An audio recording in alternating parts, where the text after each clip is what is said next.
जाकन जाकर दूत अनल जहीं सिर जा, जाकर दूत जाकर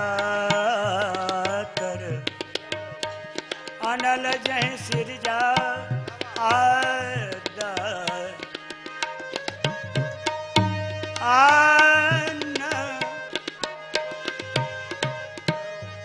पूछे जल क्यों नहीं रही? शंकर जी निर्णय दे रहे, पार्वती तुम्हें मालूम नहीं है, साधारण बंदर की पूंछ होती तो कभी की जल जाती, नेकल ये तो उसकी पूंछ है, जानते हो? पार्वती ने कहा आग तो ऐसा ज्वलन पदार्थ है कि जिसमें कोई भी चीज डालो वो जल जाती है, लोहा तक गल जाता है, पानी पानी हो जाता है, ऐसी कैसी पूछ कि बाल नहीं जल रहा। बहुत अच्छी, ध्यान से सुनना, गोस्वामी जी ने वैज्ञानिक तथ्य स्पष्ट किया है। आग में जो भी पदार्थ डालोगे जल जाएगा, पत्थर हो लोहा हो और वस्तुओं की तो चली क्या, सबको जला देती है, पर आग एक चीज को नहीं जला सकती। बहुत ध्यान से सुनना,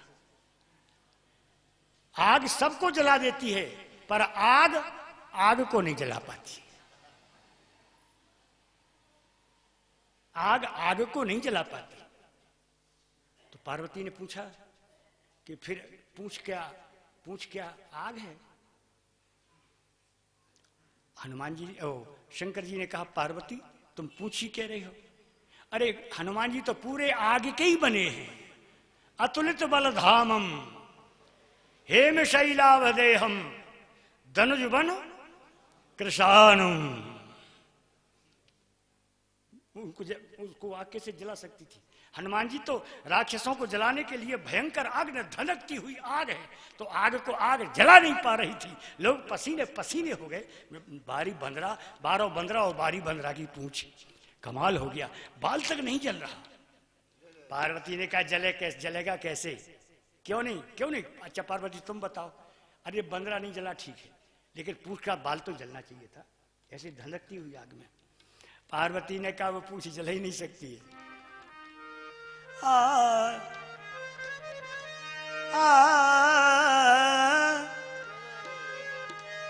जाकर दूत अनल जहीं सिर जा, जरा न सो तहीं कारण गिर जा। पूंछ तोड़ी है? का क्यों? पूंछ नहीं है, पूंछ तो दिख रही है, लेकिन वो तो गिरजा है। जरा न सो तहीं कारण गिरजा। पूंछ नहीं है, पार्वती है वो। क्या बेईमान रावण क्या जला सकेगा भगवती को? जरा न सो तहीं कारण गिरजा। पार्वती ने कहा मैं भी साथ चल रही हूं। शंकर जी ने कहा चलो भाई ठीक है। बंदर बनकर के सब देवता भगवान की सहायता के लिए आ रहे हैं, और भगवान समाज की सहायता के लिए आ रहे हैं। हाँ जी बोलो सच्चिदानंद भगवान की। अच्छा साथियों को भी डर लगता है कि और ना बह जाए कहीं। गई बहोर गरीब निवाज,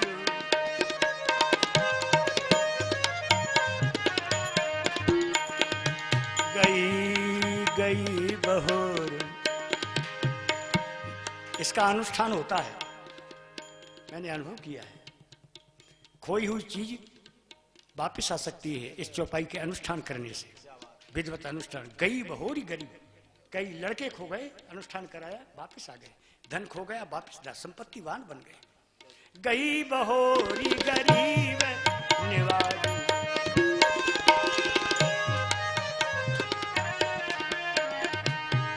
गई बहोरी गरीब निवाजू। सरल सबल साहिब रघुराजू,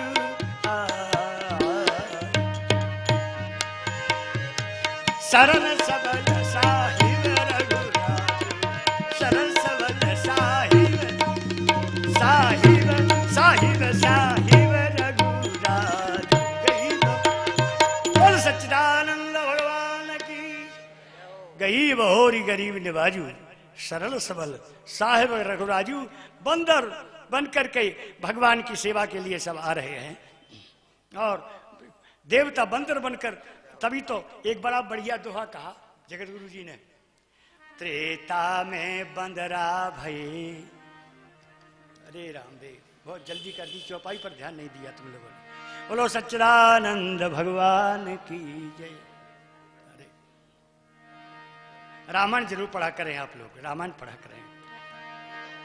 गई बहोरी गरीब निवाजू, गई बहोरी गरीब निवाजू, गई बहोरी गरीब निवाजू, गई बहोरी गरीब निवाजू, सरल सबल साहिब राजू, सरल सबल साहिब रघु।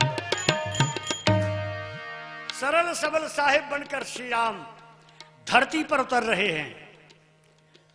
एक बढ़िया दुआ कहा उन्होंने जगत गुरु जी ने, आजकल जो साधु महात्मा दिखते हैं तिलक लगाए हुए, ये महात्मा कौन है? ये भगवान के साथ हमेशा रहे। त्रेता में बंदरा भई, ये चंदन लगाने वाले, माला पहनने वाले, अपने जीवन पद्धति को धर्म में उतारने वाले ये संत, ये ब्राह्मण कौन है? बोले त्रेता में बंदरा बने और द्वापर में भय ग्वाल।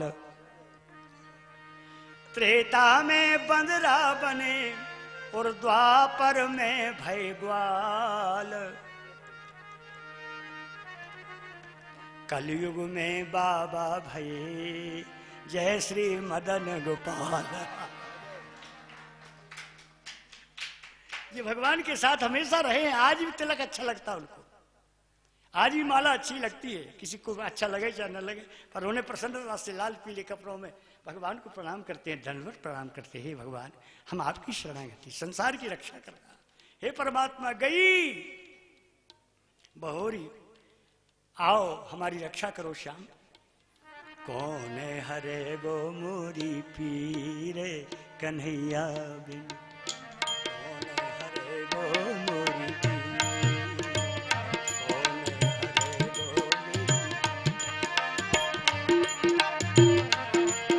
हरे गो मेरी, कौन हरेगो मेरी पीर। हे भगवान तुम्हारे बिना हमारी पीर कौन हरेगा। हाहाकार मचा हुआ था, भगवान ने आश्वासन दिया। गोस्वामी जी लिखते हैं, अवधपुरी रघुकुल मणिरा, वेद विदित तहि दशरथ नाऊ, वेद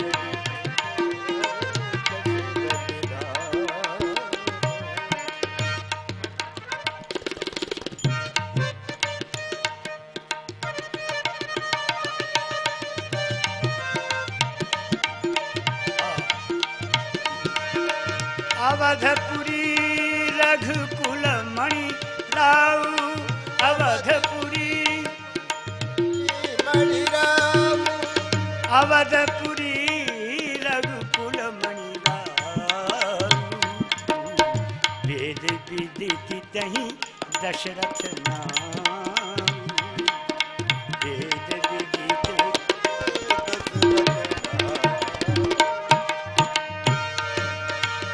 अवधपुरी।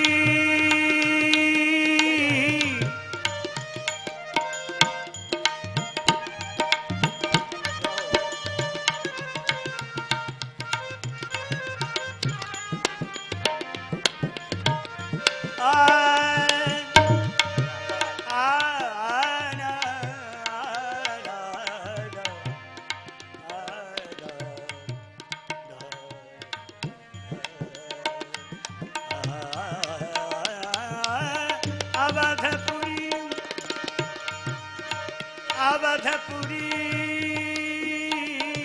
अवधपुरी अवधपुरी रघुकुल मणि राऊ, वेद विदित तहि दशरथ नाऊ। बोलो अयोध्या धाम की, जोर से बोलो अयोध्या धाम की। अवधपुरी रघुकुल मणि।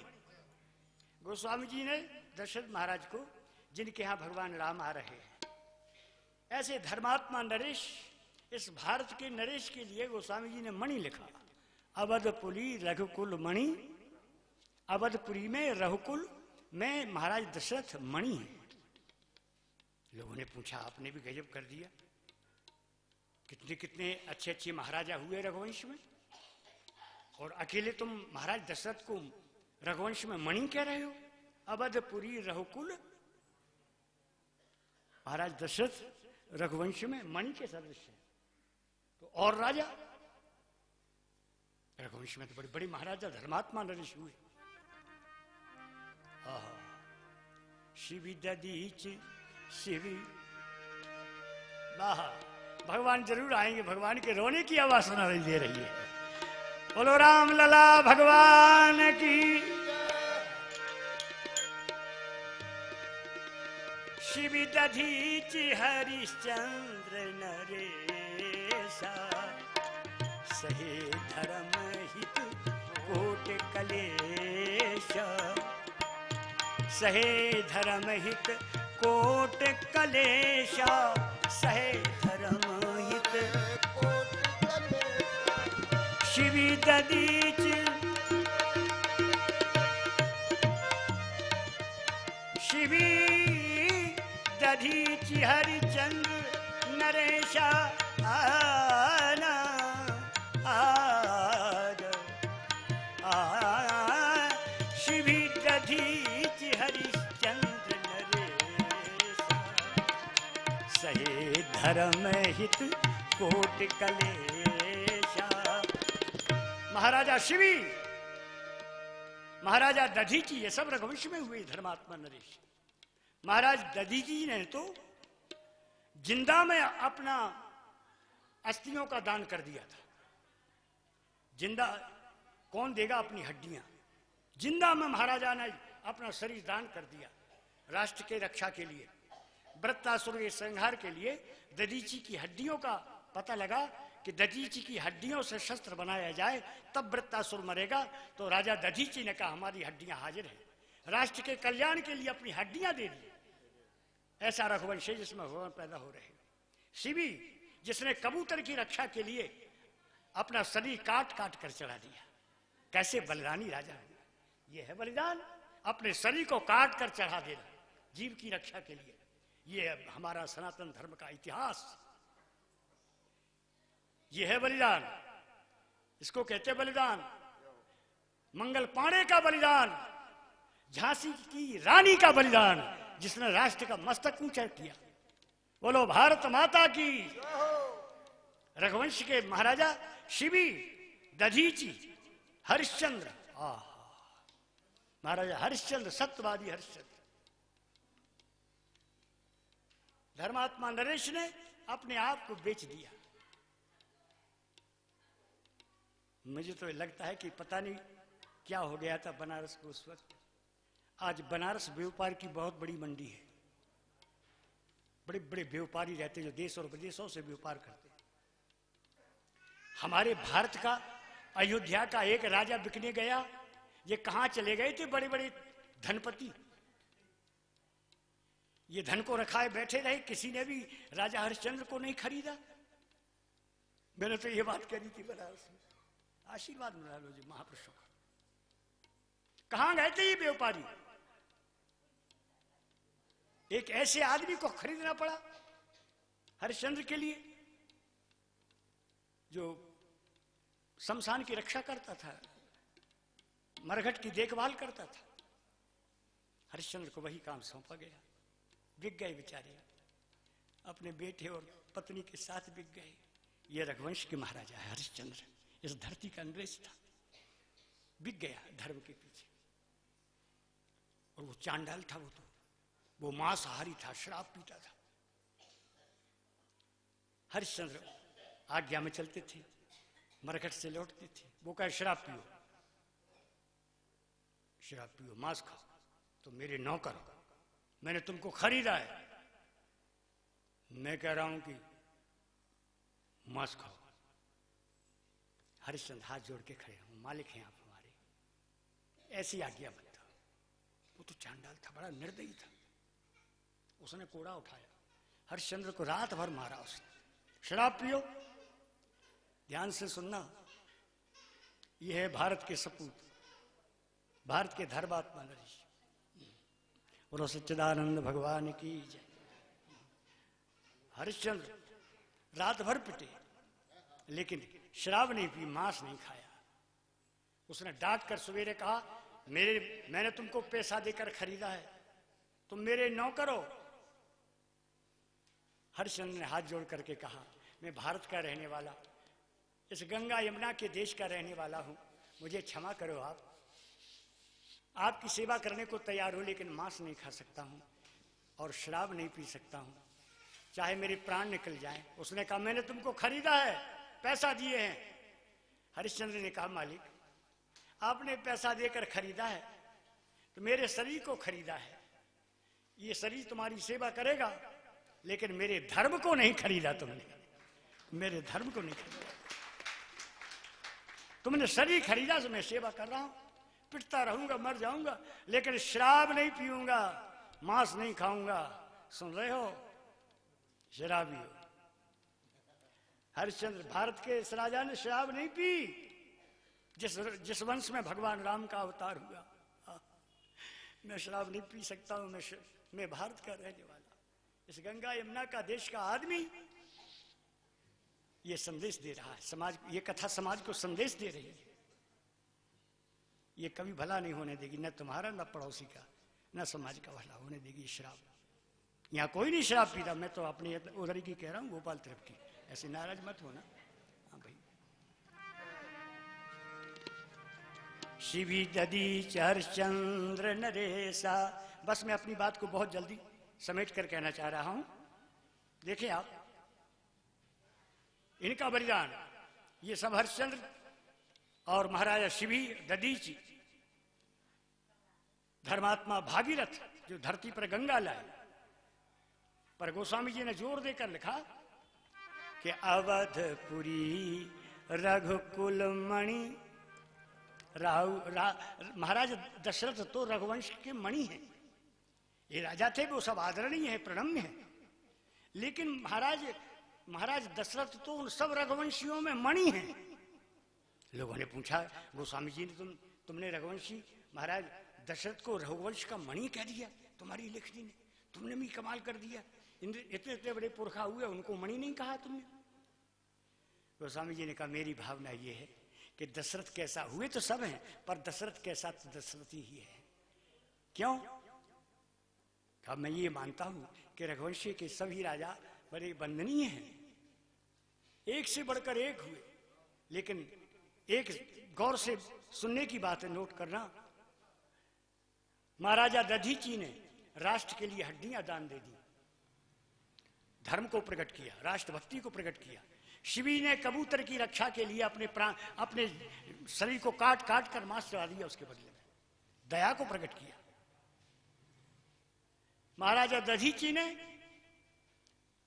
राष्ट्रभक्ति को प्रकट किया, महाराजा शिवी ने दया को प्रकट किया, महाराजा दिलीप ने गौ माता की रक्षा की, महाराजा हरिश्चंद्र ने सत्य को प्रकट किया, और महाराजा भागीरथ ने गंगा को प्रकट किया, लेकिन दशरथ ने तो भगवान को ही प्रकट कर दिया। इसलिए अवधपुरी रघुकुल मणि, ये रघुवंश का पहला राजा है जिसने इतने बड़े भगवान को छोटा बनाकर गोद में खिलाया। ऐसा धर्मात्मा नरेश। अवधपुरी रघुकुल मणि राहु, वेद विदित तहि दशरथ नाहु। महाराजा यज्ञ करते हैं, अग्नि भगवान प्रकट होते हैं, गुरु की आज्ञा से यज्ञ प्रारंभ हुआ।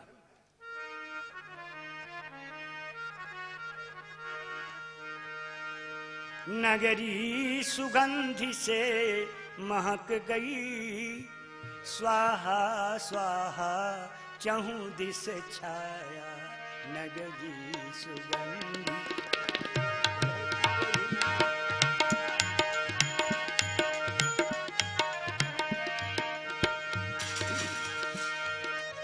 नगरी सुगंधि से महक गई, नगरी सुगंधि से महक गई, स्वाहा स्वाहा चौदिस छाया, स्वाहा स्वाहा चौदिस छाया।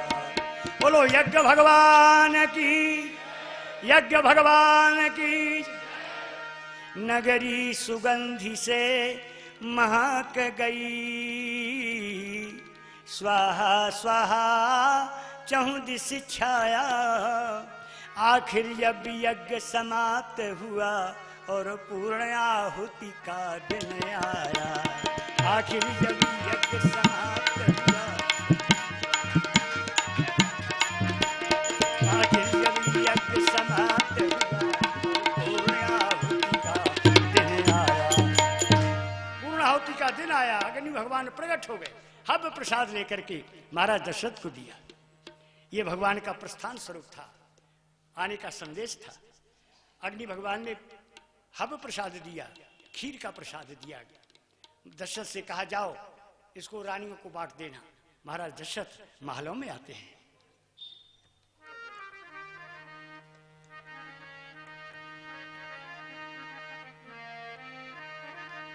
अर्धभाग कौशल्य दीना, उभय भाग आदे कर कीना।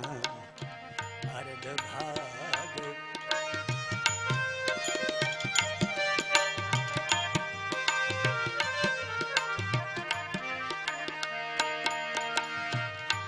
अर्धभाग कौशल्य दीना, उभय भाग आदे कर कीना। यह विधि गर्भ सहित सब नारी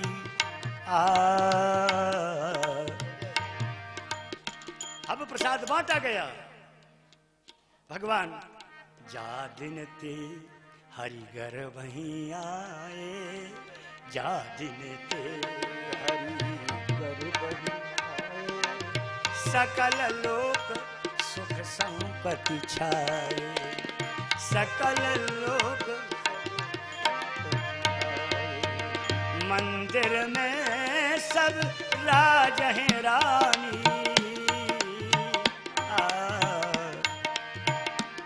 मंदिर में सब राज हैं रानी, शोभा रूप तेज की खानी।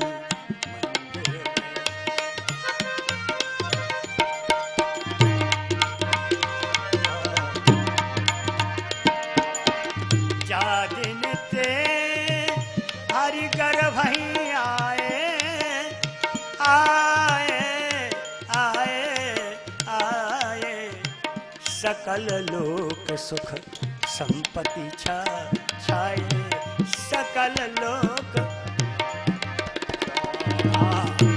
मंदिर में सब राज हैं रानी। मंदिर में सब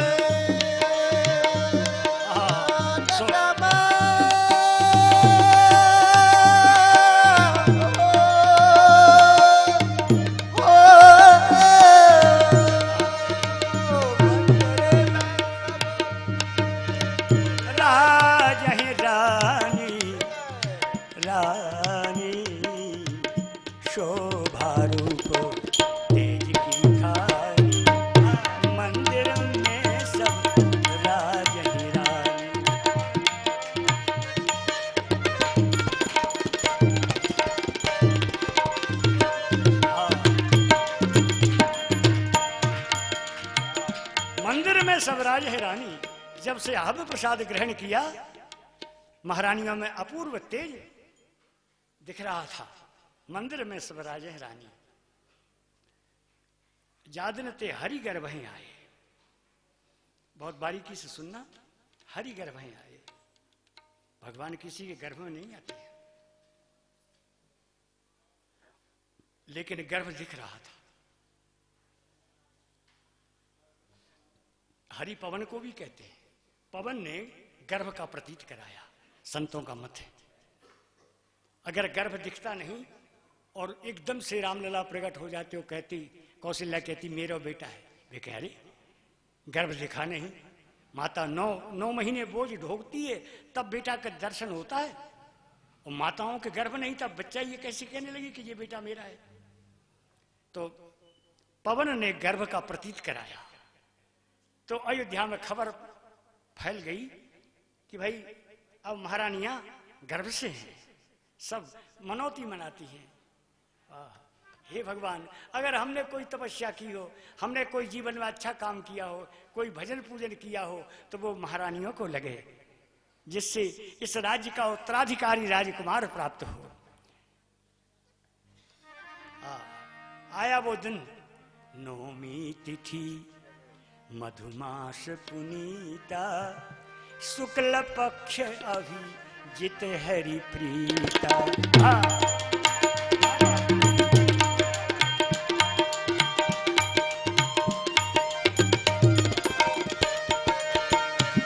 नौमी तिथि मधुमास पुनीता, शुक्ल पक्ष अभिजित हरि प्रीता, मध्य दिवस अति शीत न घामा, पावन लोक काल विश्रामा।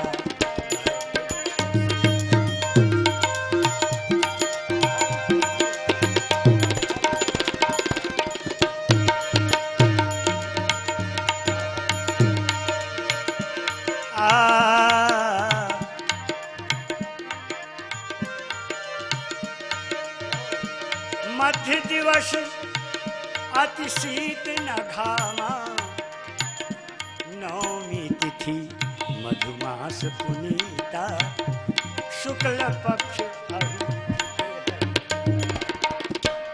भगवान का जन्म नौमी तिथि को होना चाहता है। बताओ, राम का जन्म, जो हिंदी पढ़ते ही नहीं है, अंग्रेजी पढ़े हैं और रामायण कभी पढ़ी नहीं। एक लड़के से मैंने पूछा, मैंने कि राम का जन्म कौन से महीने में हुआ था? तो बोला महाराज लगता है कि फरवरी में हुआ था। ने कहा तेरी उसे यही पता नहीं कि कौन से महीने में। तिथि बात तो बहुत दूर रही, नक्षत्र बात तो बहुत, ये तो ऐसा लग रहा है भगवान रक्षा करो, इस धरती की भाषा की रक्षा करो। हम अपने धर्म कर्म को कैसे समझेंगे जब हिंदी नहीं होगी? तो सारे ग्रंथ संस्कृत और हिंदी में हैं और हिंदी हमको आएगी नहीं, हम धर्म को कैसे पालन कर पाएंगे? पता नहीं। भगवान ऐसे बुद्धिमानों को ऐसी शक्ति दे, ऐसे विचार दे जिससे हिंदी की रक्षा हो। भले ही हम तो ये कहते हैं, हमारा तो मत है कि हिंदी हो राष्ट्र के सिंहासन पर, हिंदी भाषा सिंहासन पर हो, और अंग्रेजी भाषा इस तरह से रहे जैसे राजाओं के यहाँ दासियां रहती हैं। बाहर बात करने के लिए, खबर लेने देने के लिए अंग्रेजी भाषा बनी रहे, लेकिन सिंहासन पर हिंदी बैठे। बाहर बात करने के लिए अंग्रेजी बनी रहे, कोई नुकसानदायक नहीं, अवश्य पढ़ना चाहिए। सारी भाषाओं का ज्ञान व्यक्ति को होना चाहिए, लेकिन इस देश के सिंहासन पर हिंदी माता रहे। ये हिंदुस्तान है। भगवान का जन्म नौमी तिथि को हुआ, शुक्ल पक्ष में नौमी तिथि को, अभिजित मुहूर्त में भगवान श्री राम का जन्म होने जा रहा है। नौमी तिथि मधुमास पुनीता, शुक्ल पक्ष अभिजित हरि प्रीता।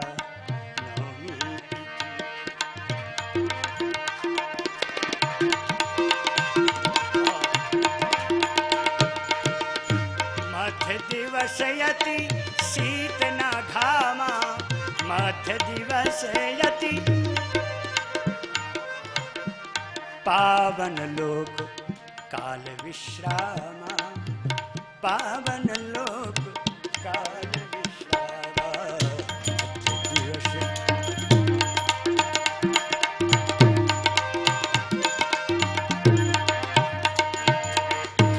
मध्याह्न काल का समय है। भगवान का जन्म ठीक दिन के 12 बजे हुआ है। ध्यान देना, राम का जन्म दिन के 12 बजे हुआ। पता नहीं देवताओं को ये 12 बजे का टाइम क्यों पसंद आया। अच्छा, कन्हैया सरकार भी आए तो वो भी रात के 12 बजे है। क्या बात है, ये 12 बजे का समय देवताओं को क्यों पसंद आया? कन्हैया रात के 12 बजे जन्म लेते हैं तो राम दिन के 12 बजे जन्म लेते हैं। जी 12 बजे का टाइम बड़ा शानदार है महाराज। हाँ, कन्हैया श्री कृष्ण का जन्म रात के 12 बजे। अब देखो